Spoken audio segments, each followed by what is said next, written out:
I used to think silence was the worst pain until my 9-year-old deaf son was mauled by our neighbor's dog. No leash, no warning, and that man just watched. He called my boy a burden, but what crushed me more was my own family. They took down my son's photo and replaced it with normal kids. I lost everything: trust, respect, almost myself. But I'm done being quiet. If you think this is just another family story, you're wrong. Subscribe now to feel stories that hit you where it hurts most. Before I heard the first growl, I believed my son was in the safest place on earth between a crumbling charcoal wall in his mother's arms. The wall behind the old school had no name, no plaque, no mural. It was just a slab of forgotten brick flaking at the edges, discolored with time and soot. But to Eli, it was everything. It was a voice when he couldn't use his own. It was a language made of stars and dust. It was freedom. Liora never told him it used to be the back of a cafeteria, that kids once threw apples at it, not dreams. She didn't want to break the magic. At 9, Eli still believed in galaxies hiding behind the mundane, and as long as he believed, she would too. Each morning she packed his lunch into the same faded bag, the one with the cracked vinyl rocket patch he refused to replace. She wore a coat too thin for the breeze and drank coffee from a chipped mug that burned her fingers. The mug didn't match anything else in their apartment. Neither did she. They left quietly, a ritual of routine and reverence. The early sidewalks were cracked, sometimes cruel, but Eli navigated them with the rhythm of someone who'd learned early how to move through a world that wasn't built for him. His wheelchair squeaked when he turned hard. He liked that sound, said it reminded him of comets landing. At the wall, he unpacked his charcoal with a kind of reverence that Liora still didn't fully understand. His fingers were always dirty black under the nails smudged across his cheeks. But he worked like it mattered, because to him it did. She sat on the folding chair she kept in the trunk. The cushion was long gone, the fabric torn, but it held her. A book rested in her lap, one she'd been rereading for months but never finished. She turned a page without reading it, eyes drawn instead to her son's hands dancing. He moved like the stars whispered to him, like Orion himself had leaned down and pointed to the brick with his belt and said, "Here, start here." Eli didn't draw pictures. He charted constellations. He mapped joy. He pulled entire galaxies out of silence and into shape, one spiral at a time. She watched her breath caught somewhere between pride and pain. His body so small, but his presence impossibly large. Her eyes stung, but she blamed the cold. Always the cold. From across the street, someone watched. Behind white blinds and glass so clean it caught the morning sun like a blade, Darren stood motionless. His house was too clean, too square, with a perfectly trimmed lawn and shutters painted the exact color of compliance. But behind that quiet symmetry, Darren seethed. The Rottweiler at his feet shifted, ears, perked muscles coiled. It didn't bark. It didn't wag. It stared, eyes fixed on the boy like a predator sizing up prey. Darren sipped his coffee, steam rising past his jaw like smoke from something burning. His knuckles were pale, his jaw tense.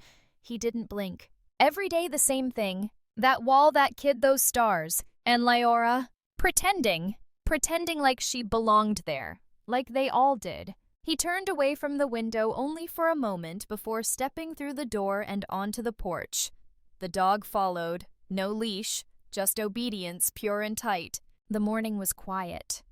Too quiet. Like something just beneath the surface had decided not to stay still anymore. Liora noticed him as soon as he stepped outside. She always did. His presence was heavy even from a distance, like a dark cloud pretending it didn't mean to rain. Eli didn't look up. He was drawing something new, something larger. a spiral galaxy reaching from the bottom corner of the wall and curling upward toward the sky. His mouth was open slightly, not in surprise but in wonder. He often forgot to breathe when he drew. Liora stood, not because she was afraid, but because she knew better than to trust a man who stood still too long. Darren reached the edge of his lawn coffee cup still in hand. His dog sat beside him alert.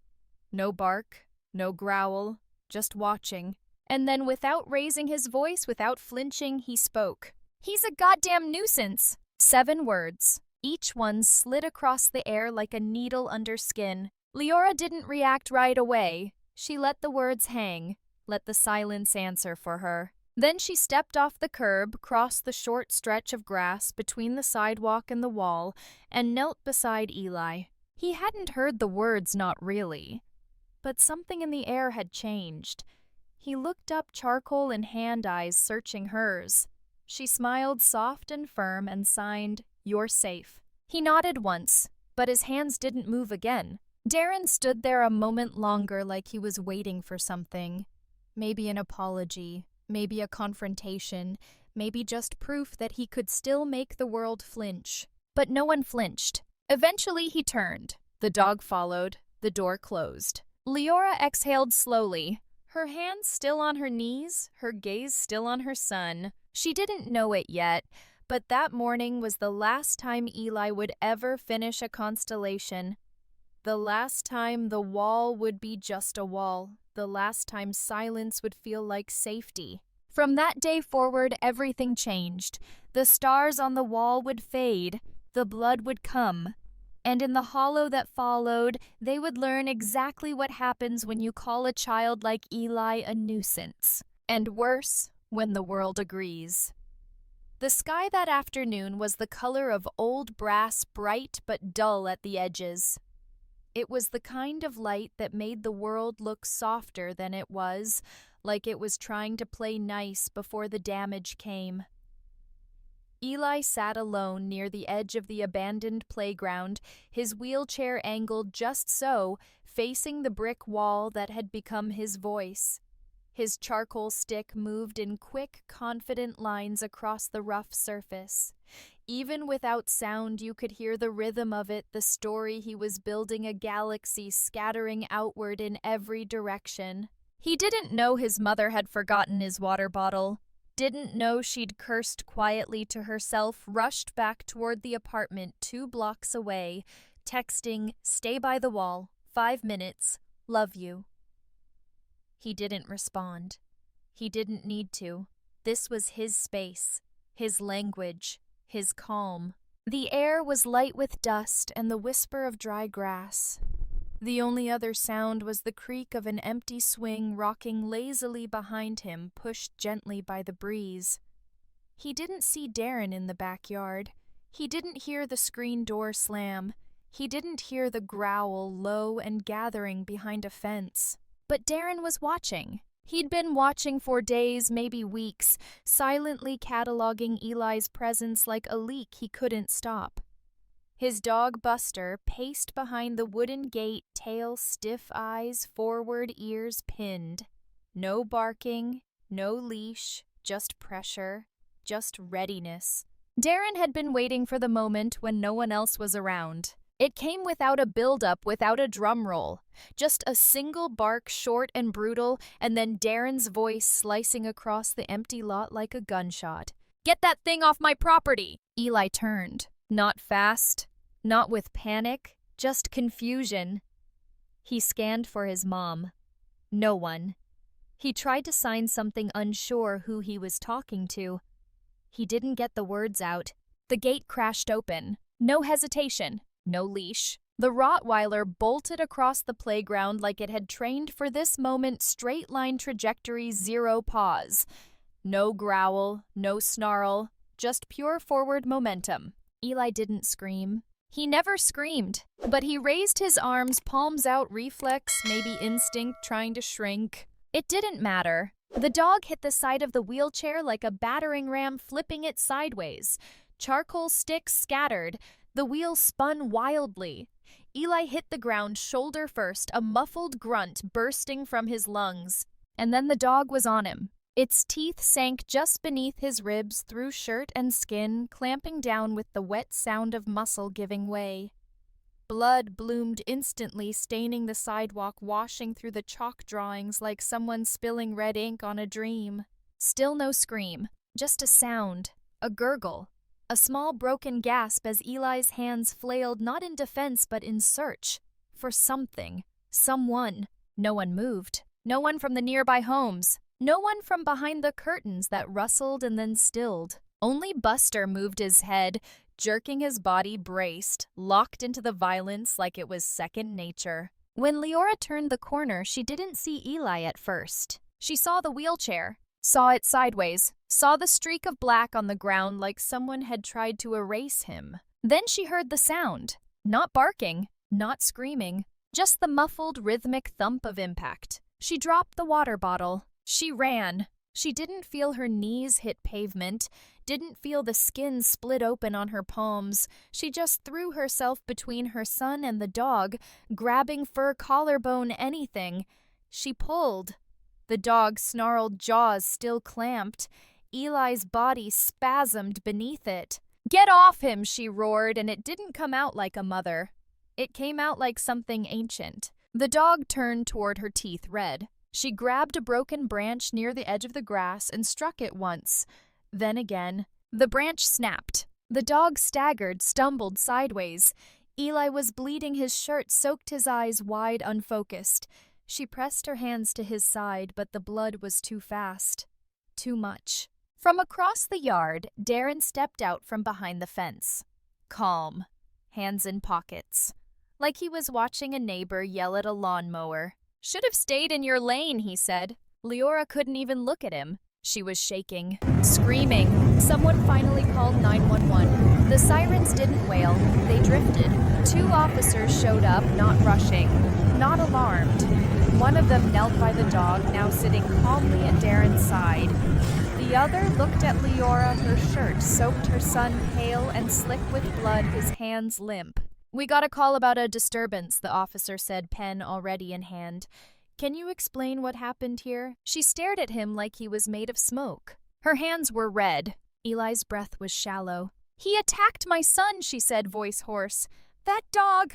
The officer looked at Darren. Darren shrugged. "He crossed into my yard," he said. "The kid," dog reacted. "That's not on me." He was drawing. Liora snapped. "By the wall. On public property. He never crossed." The officer didn't look convinced. He turned back toward Darren. "You want to press charges for trespassing?" Liora choked on her own spit. The EMTs arrived. They worked quickly, lifting Eli onto a stretcher, his eyes fluttering open, then closed again. He didn't cry. He didn't speak. He just moved his hand in a single arc slowly across the air. A gesture Liora didn't recognize. They rolled him toward the ambulance. She went to follow. An officer stepped in her way. "Ma'am, we'll need to take your statement." "I'm his mother." "Understood. Just a few questions. Mr. McAllen says you've had disputes before. This may qualify as mutual escalation." She stared at him, her hands shaking, her child bleeding in the back of an ambulance. She took a breath, a deep one, the kind you take before drowning. "If my son dies," she said, "your badge number will be the first name I remember." She didn't wait for an answer. She climbed into the back of the ambulance, pushed aside the paramedic, gently took Eli's hand. It was ice. He didn't look at her, didn't blink, didn't move. Only the rise and fall of his chest told her he was still here, and the blood on her jeans kept telling her that everything had just changed. By the time Liora reached her mother's front porch, her knuckles were raw from where she'd gripped the hospital chair too long. She had dropped Eli off with the nurses only after the sedative took hold, his body finally still, his breath soft, like a whisper that didn't want to stay. They told her there wasn't much to do but wait. So she did the only thing that ever came naturally in moments like this. She went home. Or rather, what used to be home. The lights were on inside. The warm, amber kind filtered through thick drapes that smelled like lemon cleaner and dried years.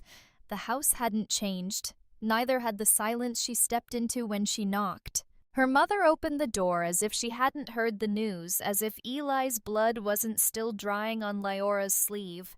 Her hair was pinned back in its usual twist, her nails pale pink and flawless.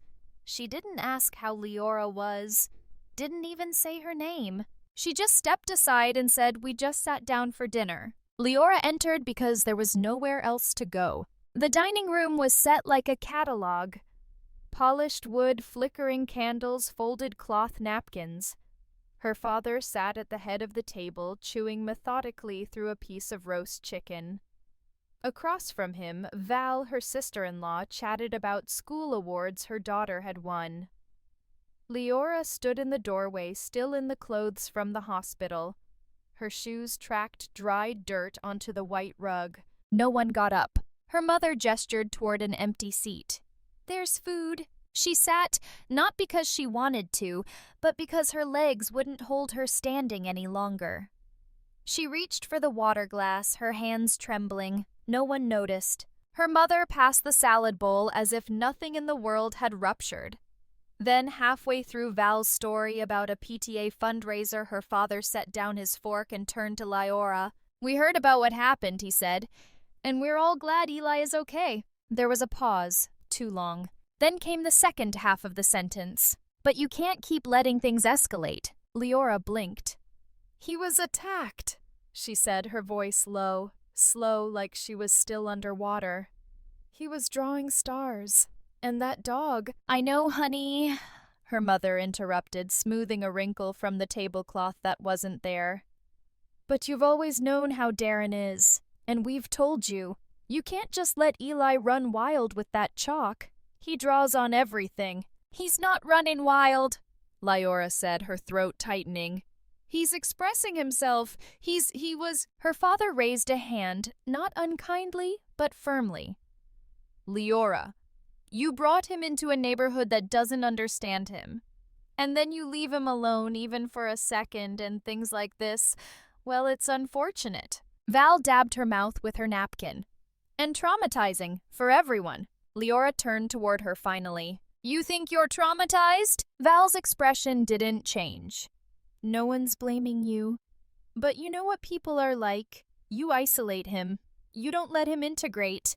Then something happens and you act like it's a conspiracy." The word hit her like ice to the back of the neck. Conspiracy. Like Eli's pain was a theory. Like the bite marks were a metaphor. She didn't finish her dinner. She barely moved. She sat there staring at the plate until the room faded into a blur of quiet silverware and distant laughter.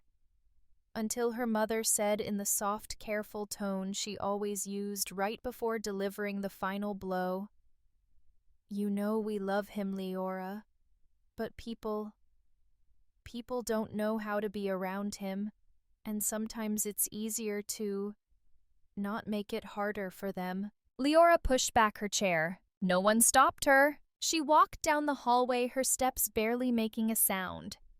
The bathroom was still painted that soft blue she hated. She shut the door quietly, locked.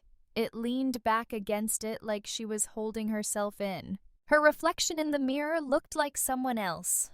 Eyes rimmed in red, blood on her sleeve, a smudge of dried charcoal on her cheek, Eli's, not hers. She washed her hands slowly, watching the blood rinse down the porcelain like watercolor. It clung to the drain a moment longer before disappearing. She stared at her fingers. Bruised, torn. Fingers that had pulled a dog off her child. Fingers that had touched Eli's face, then his blood, then the ambulance door. She didn't cry right away. Not until she reached up, pulled the hand towel from the rack, and it slipped from her grasp, falling to the floor with a soft thud. And that was enough. That tiny sound. That tiny failure. She dropped to her knees beside it and let her body collapse forward. Hands covering her mouth, shoulders shaking. But no sound. Just like Eli. Just like him. When she finally stood, her face was dry, her stomach hollow. She walked back toward the hallway, moving like a ghost. And that's when she saw it. The family photo wall, the one her mother curated like a museum exhibit. Baby pictures, graduation caps, Christmas pajamas from 10 years ago. Everyone had a place. Everyone was framed. Eli's photo last year's Halloween, the astronaut costume he'd begged for, used to sit in the middle row, third from the left. It was gone. In its place now, a photo of Val's daughter spinning in a ballet costume. Liora stepped closer. Not a mistake, not an accident. The frame still had the same silver edge.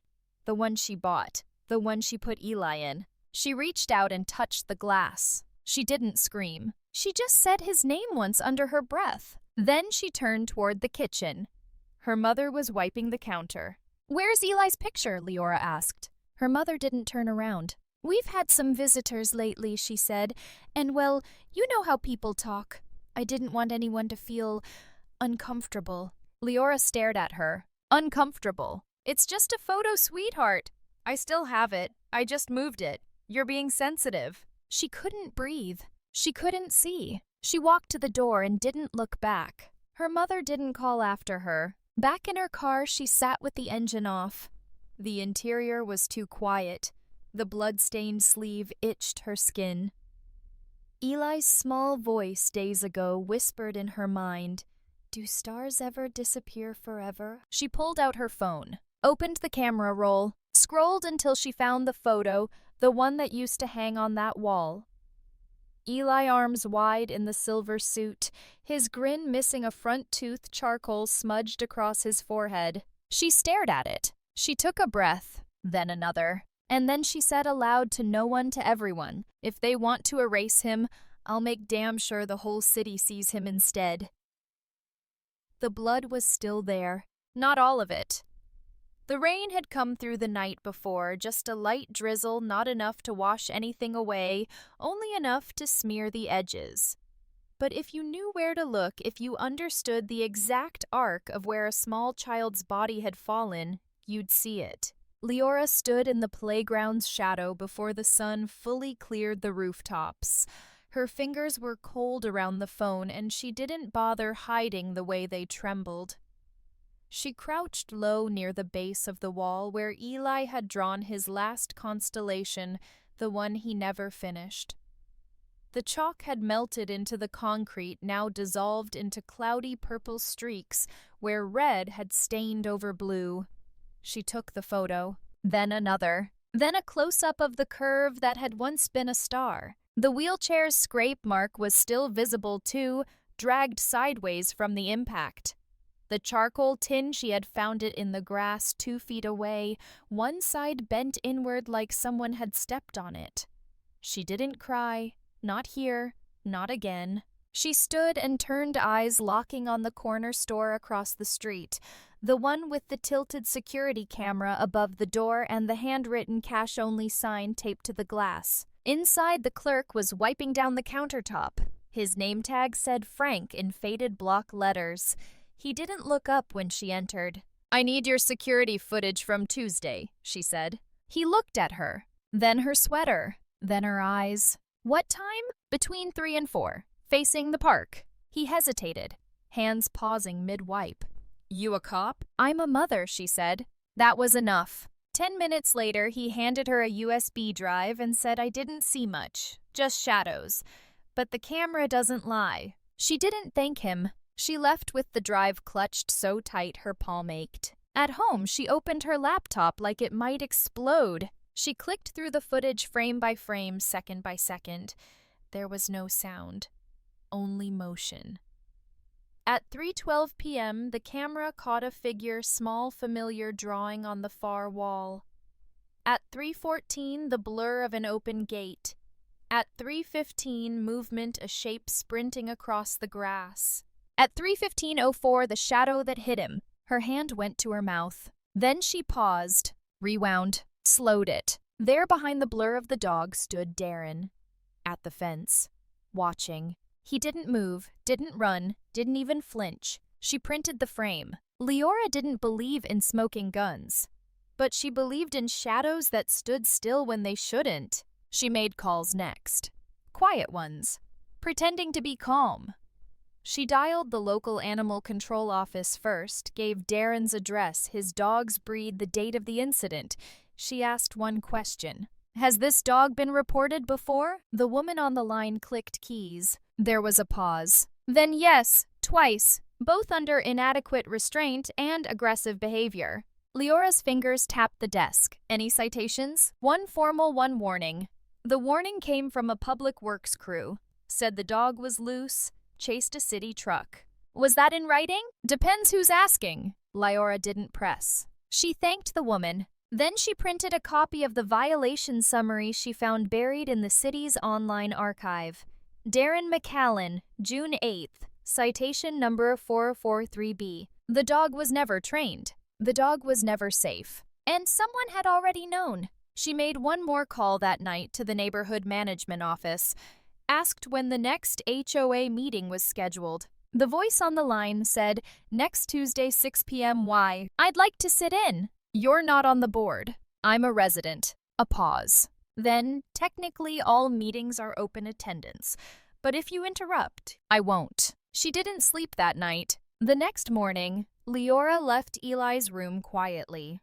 He was still asleep, curled around the same plush astronaut he hadn't let go of in 2 days.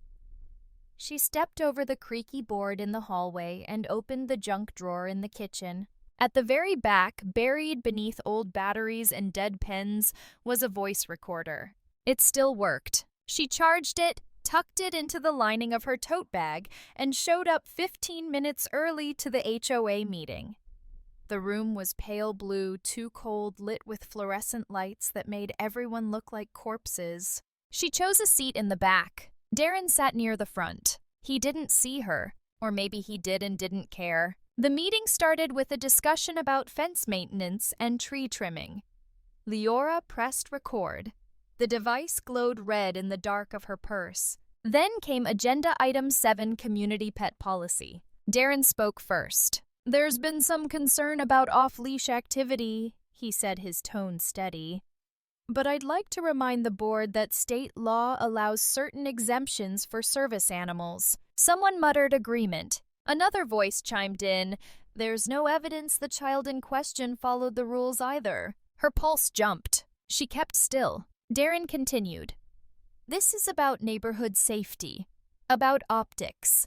We don't want our families feeling unsafe because certain people can't supervise their dependents." That word. Dependents. Like Eli was a tax write-off. The recorder caught all of it, every syllable. Afterward, Liora walked home through a neighborhood that felt stranger by the minute. Curtains shifted.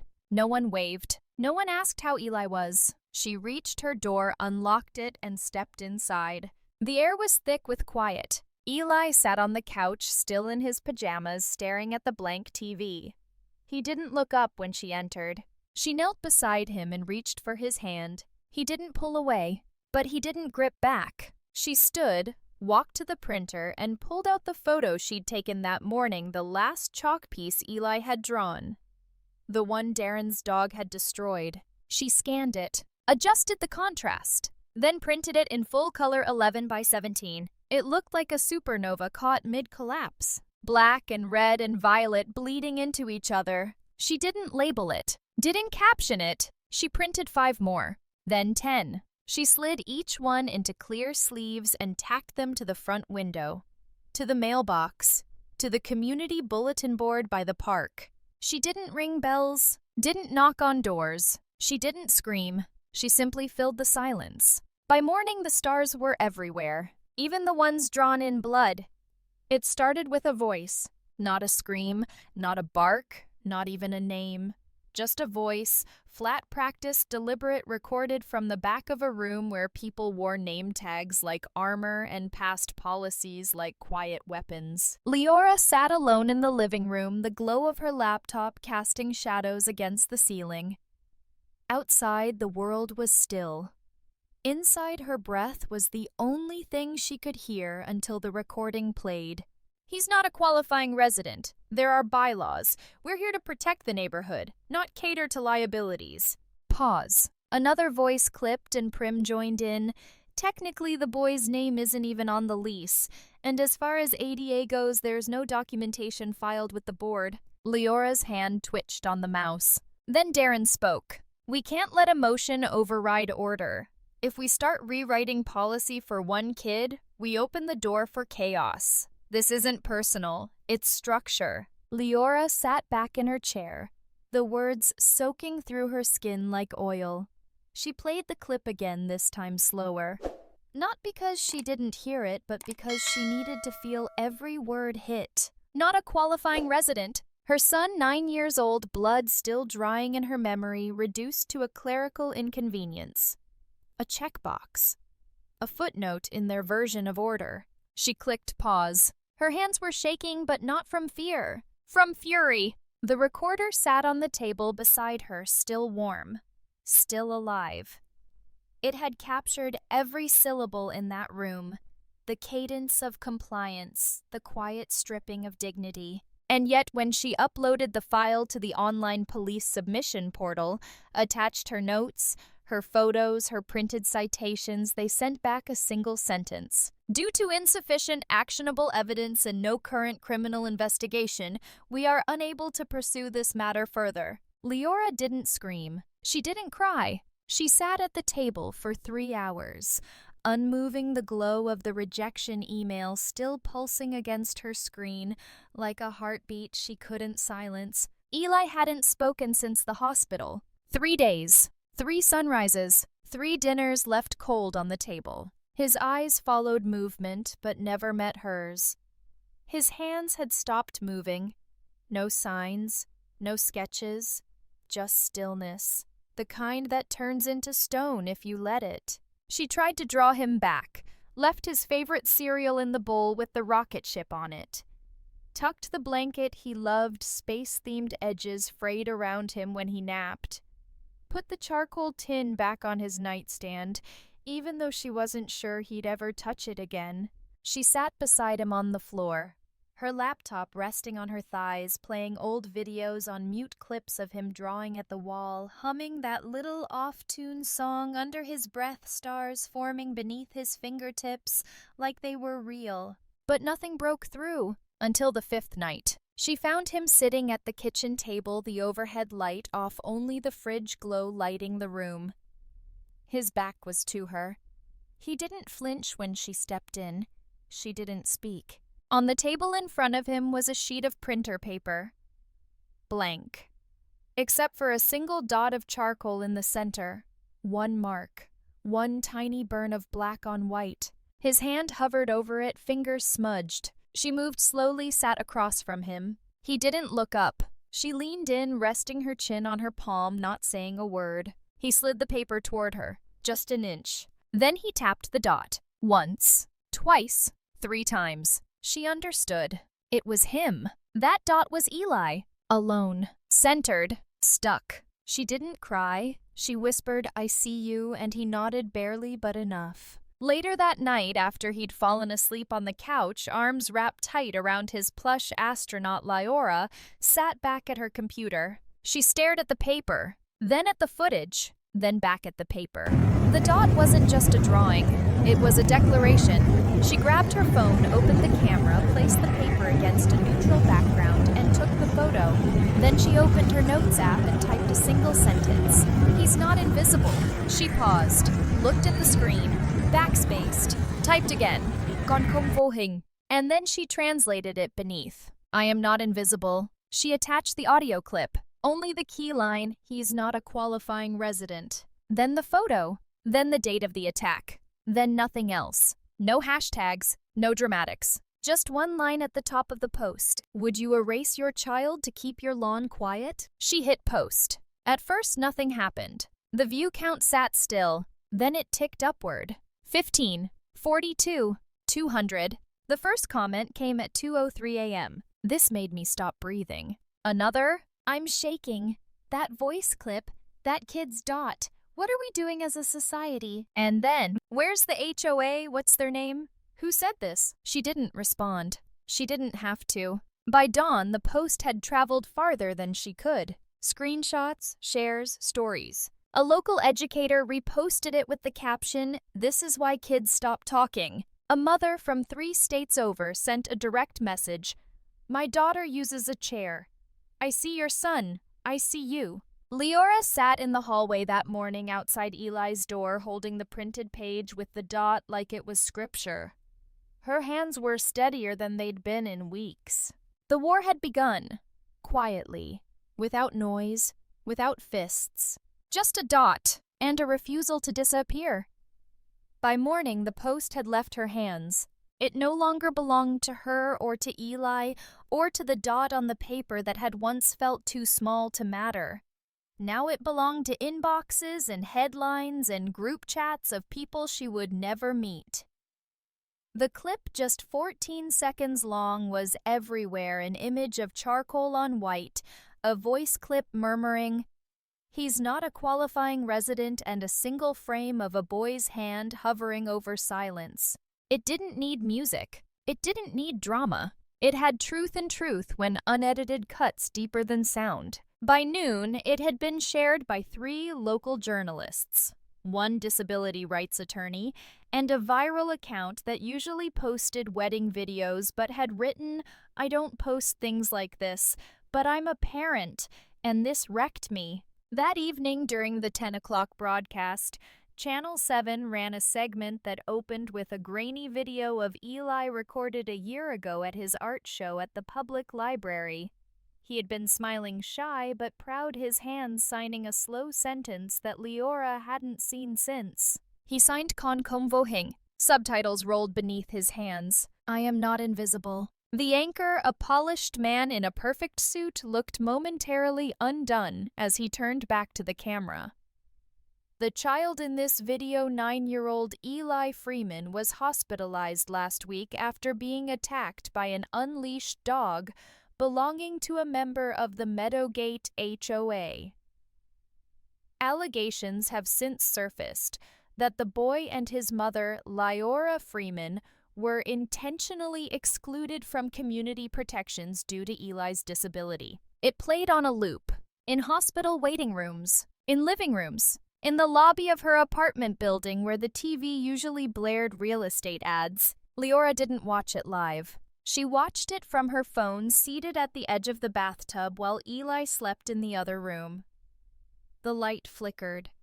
The tiles felt too cold beneath her feet.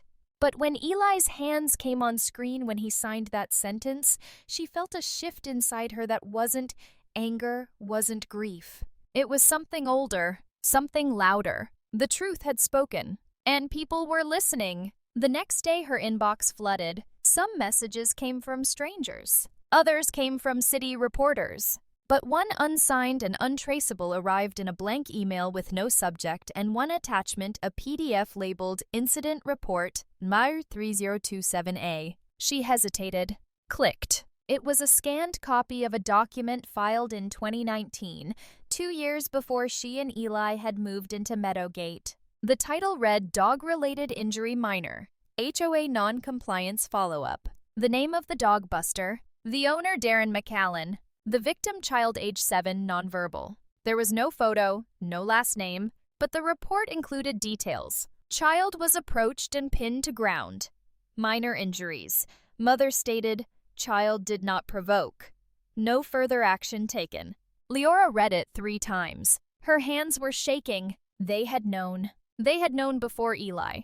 And they had done nothing. Another email came an hour later. This one shorter. A message with no greeting, no sign-off, just one sentence. If you keep pushing, your son won't be the last. Liora read it twice, then deleted it. But she didn't forget. Instead, she printed the incident report, taped it to the wall beside her laptop, drew a line from it to a timeline she was building with yellow post-its and thumbtacks. A line that began with Darren's dog and stretched toward a trail of silence, negligence, and now threats. That night, she didn't sleep.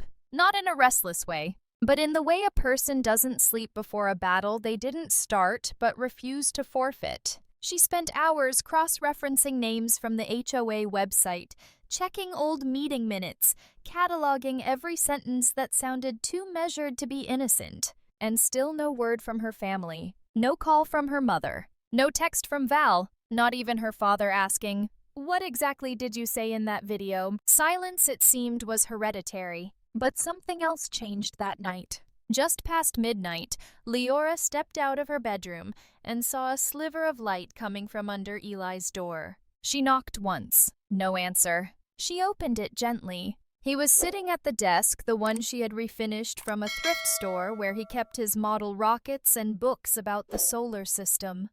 His back was to her small shoulders, hunched, the astronaut plush tucked between his knees, and in his hand a piece of charcoal. Her breath caught. He was drawing, slow, careful movements on a fresh sheet of paper.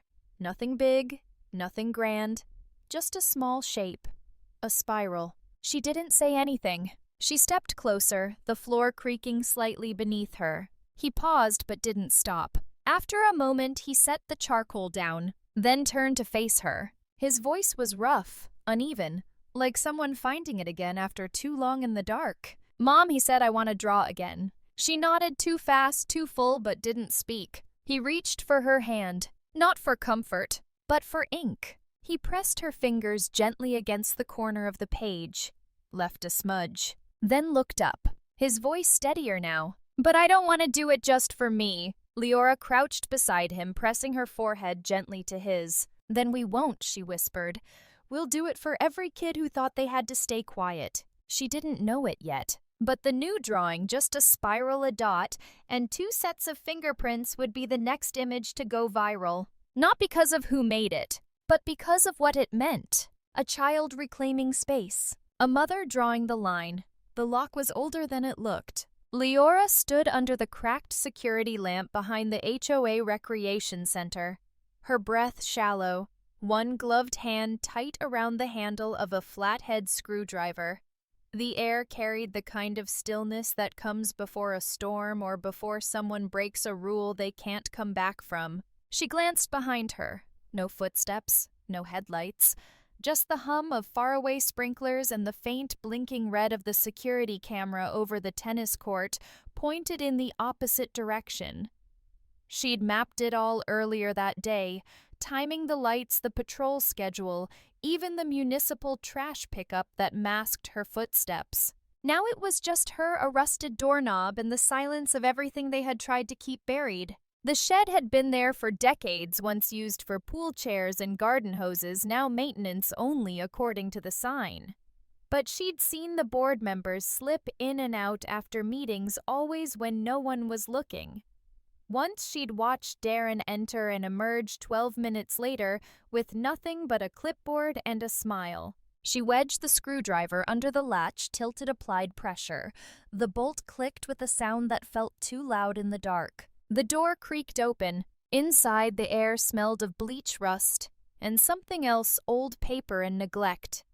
Shelves lined the walls, cluttered with broken folding chairs, extension cords tangled like nerves, and bins labeled fall decorations and pool signage.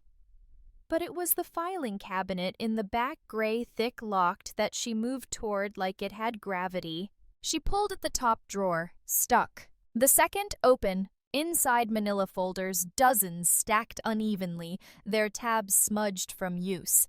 Most were mundane vendor logs, BBQ permits, noise complaints. She scanned quickly, fingers moving faster with each beat of her heart. Then she found it. A tab in black marker, half-faded, barely legible Spec Re's program. Internal. She froze. Slid it out. Inside, typed memos, meeting transcripts, and training protocols printed on official HOA letterhead.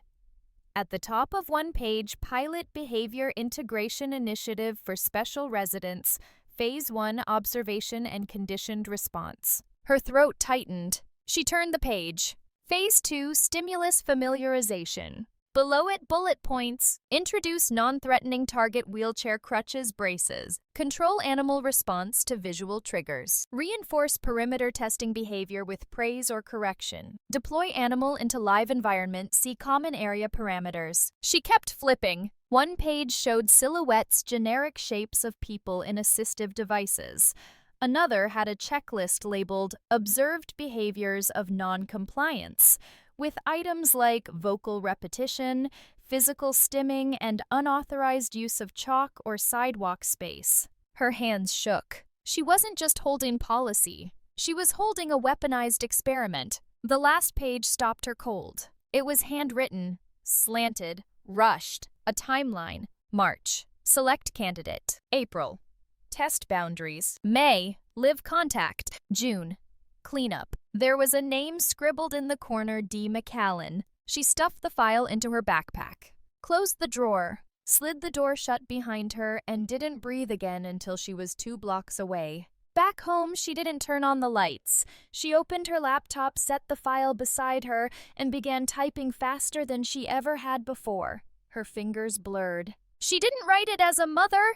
She wrote it as a witness. A witness to silence, to pretense, to systems dressed in khakis and fake smiles using language like order and community safety to justify violence. Her document began, title, What Our Neighborhood Teaches Dogs to Do to Children Who Don't Scream. She wrote through the night. The hours blurred. She quoted the memos, attached scanned pages, highlighted the silhouettes, circled the words, target and deployment. She embedded the HOA audio clip, the one with Darren's voice steady and surgical. If we start rewriting policy for one kid, we open the door for chaos. She included photos of Eli's dot drawing of the chalk galaxy stained red of the playground wall. The last image she added was a scanned version of the page she and Eli had drawn together days ago. The spiral, the fingerprints. She ended the report with a line she didn't write so much as feel crawl up her spine. If silence is policy, then this is a public siren. She didn't sign it. She didn't need to. At 3:41 a.m., she hit print. 20 copies. By 4:15, she was outside in a hoodie, her face barely visible under the shade of a ball cap. A canvas bag over one shoulder, the weight of her truth heavy but righteous. She moved street by street. 1 flyer per mailbox. No note, no knock, no permission asked. Some mailboxes creaked, some were stiff with rust, but each one opened, took the truth, and closed again with a sound that felt like the end of something old. By the time the sky began to lighten and birds remembered how to sing, the job was done. Every house in Meadowgate had received a version of the war they'd pretended not to see. Liora returned home, locked the door, leaned her head against the frame and whispered to herself, not a prayer, not a vow, just 3 words, it's your turn. And outside the neighborhood slept, for now. The fluorescent lights of the Meadowgate Community Center flickered once, then steadied overhead, casting a sterile glow over the packed room. Folding chairs scraped against the linoleum as residents murmured, eyes darting to the center of the hall, where the long oak table stood, usually reserved for flower arrangement demos and lost pet flyers. Tonight it was the front line. The HOA president adjusted her collar, clearly caught off guard by the turnout. The meeting had been announced with only 6 hours' notice, a closed discussion meant for board members and essential staff. But the room was filled, standing room only. At the back of the hall, the doors creaked open. Liora stepped in. No invitation, no apology. She didn't walk in alone. Behind her, 6 others followed, people no one had seen together before.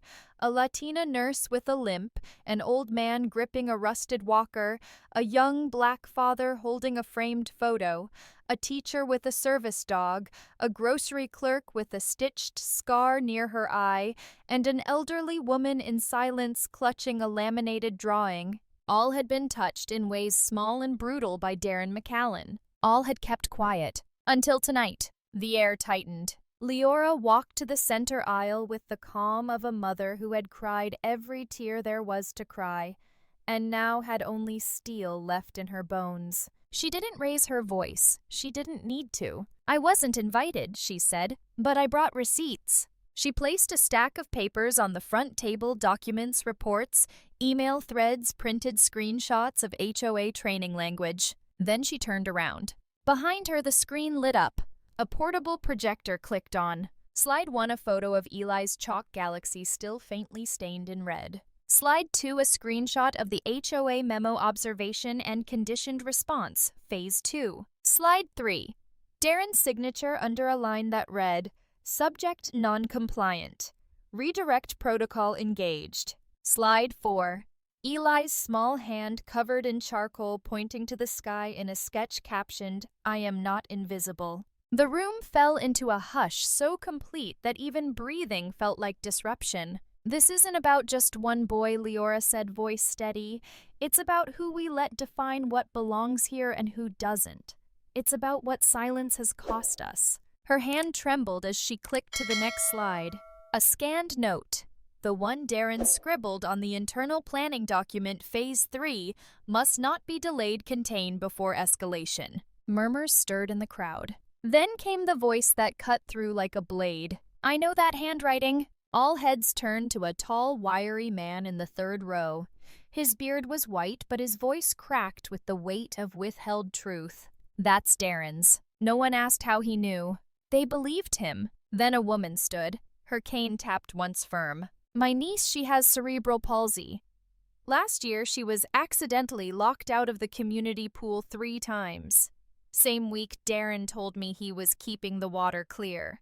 A third person rose, the man with the framed photo. "This is my son. His name was Julian. Darren told him not to loiter in the courtyard. He was 9. Just wanted to play chess on the cement table." Voices layered. Pain poured in like floodwaters breaching a dam. Then the front door opened again. Darren McCallan walked in. Starched shirt, HOA badge, arms crossed like shields. He looked around, jaw tight, chin lifted. "I don't know what circus this is," he began, voice brimming with contempt, "but none of this is admissible. You're manufacturing drama from incidents that—" "Sit down, Darren." It was the teacher with the service dog. "Don't tell me you forgot my son." He tried to retort, but she cut him off again. "You trained your dog to bark every time he passed by. I saw you reward it. I've never—" Click. The projector flashed again. A video this time. Taken from a window, a shaky zoom. Eli in the playground kneeling with chalk. The Rottweiler charging. Darren in the background, arms folded, not flinching, not moving, watching. Watching Eli scream in silence. The room inhaled as one. On screen, Leora's voice could be heard, "Stop him! Somebody please!" And Darren's flat response should have taught him not to draw on public property. When the video ended, there was no sound, no movement. Then the old woman with the laminated drawing stood. She didn't say a word, just held up the drawing. A faceless child with gray eyes, scars around the ankles. "My grandson drew that." The week before he stopped speaking, silence cracked. Then the first clap, one sharp from the back, then another, and another. The ripple turned tidal cheers, whistles, slaps on tables. Some stood hands in the air, others wept openly, hugging strangers. Darren looked pale. His mouth moved, but no sound emerged. He tried to shout over the noise, but the noise wasn't letting him back in. "You're done!" someone shouted. "You're not welcome here," another. He backed toward the door. The spotlight was no longer his. The shadows that once protected him had turned into 100 unblinking eyes. He left, without a word. The door swung shut behind him with the kind of finality usually reserved for courtroom verdicts. Liora stood there, not victorious, not vindictive, just visible. Finally, fully visible. She looked at the crowd, her neighbors, her former accusers, her silent allies, and nodded. "My son wants to draw again," she said softly. "I think he should have the wall back." Applause erupted again, but this time it wasn't for justice. It was for beginning again, for burning what never worked, and rebuilding not with silence but with stories. The sun hadn't quite risen yet. A soft pre-dawn light settled over the back lot of the old school, where the brick wall once smeared in dried blood, and silence stood bare, cold, and waiting. Eli stood before it alone. His hands, small but certain, clutched a fresh piece of charcoal. There were no words spoken. He didn't need them. His mother stood at a distance, coffee in hand, breath fogging in the early chill. She didn't call out, didn't interrupt. This was his moment. The first stroke came slow, deliberate, a black line slicing down like a falling curtain. Then another, and another. What emerged wasn't a galaxy or a comet or any of the things Eli used to love drawing before. No stars, no spirals. This time it was children, 7 of them. Their eyes wide, their mouths absent, smooth skin where lips should have been. But their hands, every single child had their arms raised, palms open, some with fingers spread, some clenched in fists, each child reaching upward, voiceless but defiant. Liora took a trembling breath. Her fingers tightened around the coffee cup. She could feel it. He wasn't just drawing. He was testifying. The wall became a chorus, as if every stroke of charcoal translated grief, rage, love, and the raw ache of what it means to be seen too late. By 8:00 a.m., someone walking their dog slowed to a stop. Then another jogger. Then a pair of students cutting through the alley. Within 30 minutes, there were 20 people gathered around. By noon, a camera crew arrived. That evening, the Tribune published a cover story. The Boy Who Made a Wall Speak. The photo was simple. Eli standing with his back to the camera, hand raised toward a charcoal child doing the same. The byline read, "He never shouted, never begged, never screamed. But his silence may be the loudest thing this town has ever heard." It exploded online. Thousands shared the image. Parents in other cities held their kids closer that night. Advocacy groups reached out. One mother messaged Liora, "My son has Down syndrome. Today he told me he wants to draw." That night the doorbell rang. Liora opened it to see her parents standing awkwardly, hands full. Her father held a photo frame, the one that had once hung in their living room. Eli, age 4, hands covered in paint, grinning, alive in color. We should have believed you," her mother said, voice shaking. "We should have protected him." They handed her the photo like it weighed 1,000 bricks. Liora looked at it, then at them. "You can hang this back on the wall," she said, quiet but unwavering. "But you can't hang silence back." Her father blinked fast. Her mother bit her lip. And Liora stepped aside, not to invite them in, but to let them see. Eli sat in the living room sketching again. A new drawing, a new child. This one had a mouth. Wide open. 2 weeks later, the HOA was dissolved. The entire board resigned under public pressure. In its place, a new committee formed made up of parents, elders, and for the first time, 2 young adults with disabilities. One of them used a speech board. The other signed during every meeting.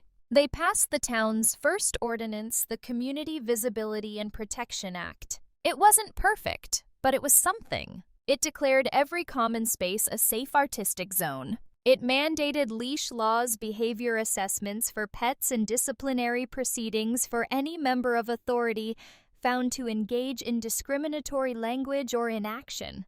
Darren, he moved, packed his bags, and vanished into another zip code. No ceremony, no farewell, just gone.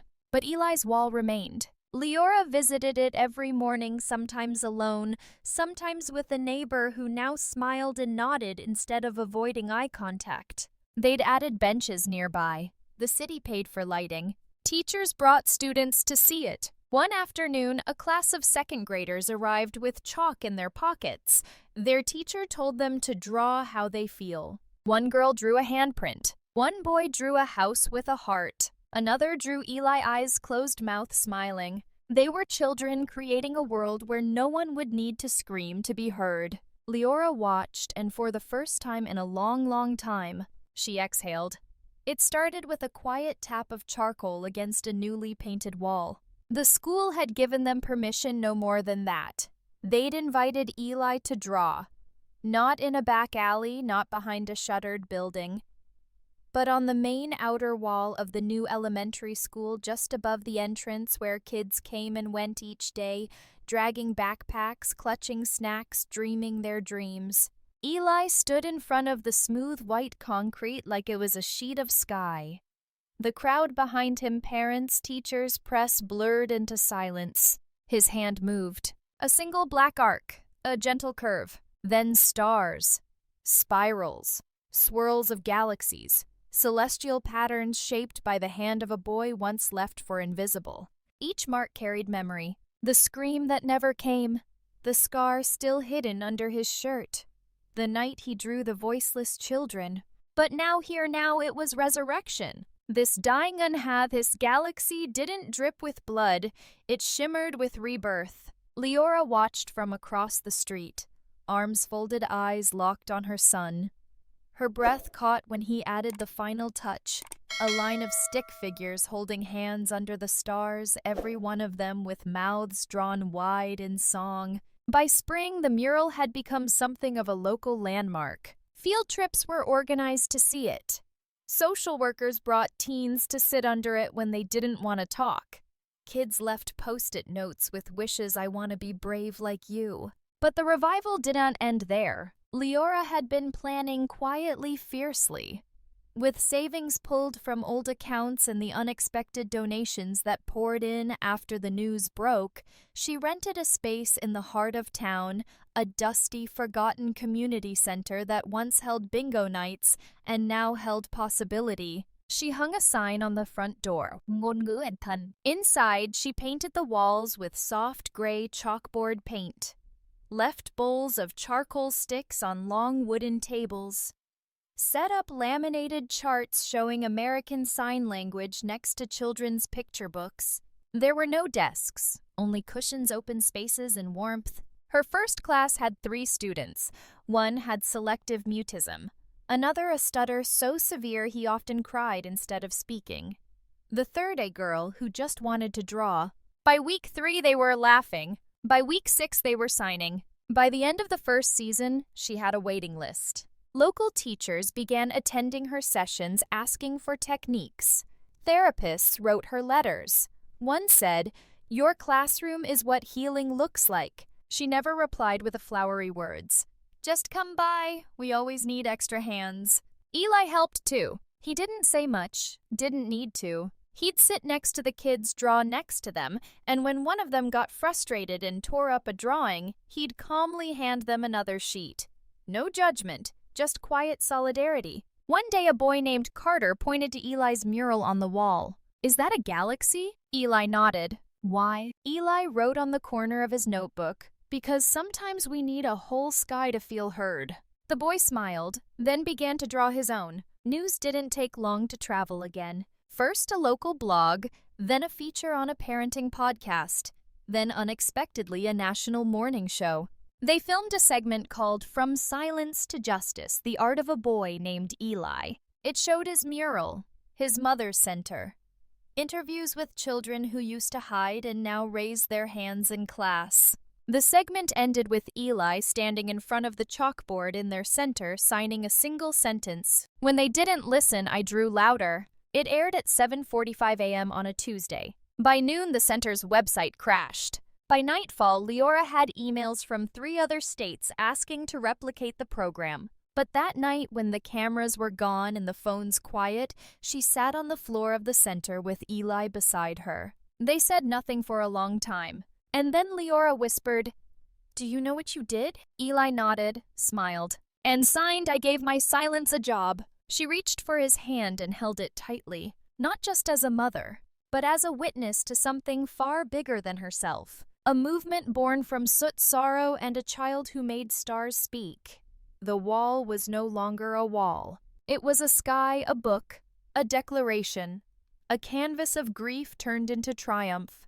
Every inch bore a message, and every message was drawn in charcoal, some soft, some jagged, some trembling with the hand of a child still healing, but none more powerful than what Eli had etched near the center. With fingers blackened from the dust of charcoal and time, he pressed the last mark. 3 symbols in bold, deliberate American Sign Language, large enough to swallow the center of the mural. "When you can't hear me, look." It was both invitation and demand. His hands dropped. He stepped back. Around him, dozens of children watched their own hands still streaked in black and gray, some gripping sticks of charcoal, others clutching pieces of sidewalk chalk as if they were keys to their own voices. No one spoke. No one needed to. Liora stood further behind beside the camera crew, her arms folded not in defense, but in awe. Her breath hitched as she read those words again, not as a mother, but as a witness to something irreversible, something sacred. Somewhere between that moment and the next, the sky dimmed. Dusk melted into the wall as if the colors from the heavens had agreed to pour themselves into Eli's mural. The silence around them wasn't empty. It was full of meaning, of memory, of every why that was never answered and every how dare you that was swallowed down over years of being told you're overreacting. This wall didn't just speak, it screamed. Then came the sound. Scratch, scratch, scratch. Soft at first like a whisper. The screen turned black, but the sound kept going. It wasn't music. It was charcoal dragging across concrete. The friction of truth carving its way into a world that tried to paint over it. It played like a heartbeat, uneven, alive. Then another. And another. A crescendo of resistance built in the darkness. Not loud, not fast, but persistent. When the light returned to the screen, it wasn't Eli or Liora we saw. It was a new group of children, some limping, some in wheelchairs, one with a cane, another guided by a service dog. They walked slowly toward the wall, clutching chalk and charcoal. Not one of them said a word. They didn't need to. They began to draw. A girl missing 3 fingers traced the outline of a bird. A boy with a burn scar covering his jaw drew stars around her head. One child who had never spoken signed thank you into the mural itself with overlapping gestures traced in white chalk dust. They weren't fixing the wall. They were joining it. Behind them, a few adults stood, not interfering. One wore a ngongu and thun shirt. Another held a small cardboard sign I learned to see when I couldn't hear. And in the far back behind the frame of it all stood Liora. She looked older now. Not tired, transformed. Her grief had been sanded down to something solid, something resolute. A younger woman beside her asked softly, "Did you think it would go this far?" Liora looked forward to Eli sitting cross-legged near the base of the wall, sketching a new galaxy around a silhouette of a child. Then she turned to the camera. Not with a smile, not with a speech, just a whisper. "No one is invisible anymore." And then silence again. Except this time it sounded like a chorus. A city learning a new language. Not with their mouths, but with their eyes.